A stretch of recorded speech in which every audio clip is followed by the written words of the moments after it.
नमस्कार भावांनो बहिणींनो, आज आमच्या गावच्या यात्रेचा दुसरा दिवस. दुसऱ्या दिवशी गावामध्ये म्हसोबा महाराजांच्या मुखोट्याची आणि मांडवडाळीची मिरवणूक पूर्ण गावातून निघत असते. त्यासाठी या ठिकाणी सर्व गावातील ग्रामस्थ जमलेले आहेत. तुम्ही आमच्या गावातील हे जागृत देवस्थानाचे मंदिर होऊ शकतात.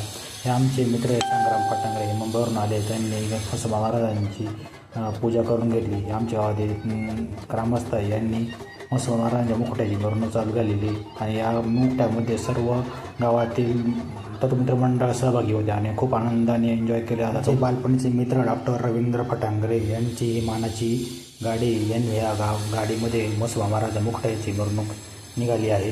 या ठिकाणी तुम्ही बघता आमच्या गावचे सिव्हिल इंजिनियर मनोज फटांगरे, अमोल फटांगरे हे आमच्या गावातील सर्व मान्यवरांच्या मानाच्या गाड्या आहे. हे आमच्या गावातील सर्व ट्रॅक्टर दरवर्षीप्रमाणे या वर्षी म्हसोबा महाराजांच्या मुखोट्याची मिरवणुकीचा मान डॉक्टर रवींद्र फटांगरे यांना भेटलेला आहे.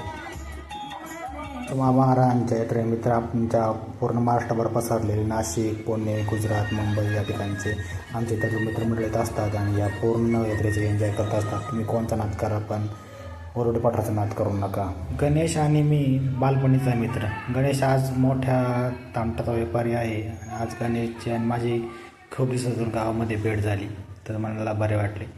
गणेशचा स्वभाव एकदम मनमिळाऊ आणि आनंदी.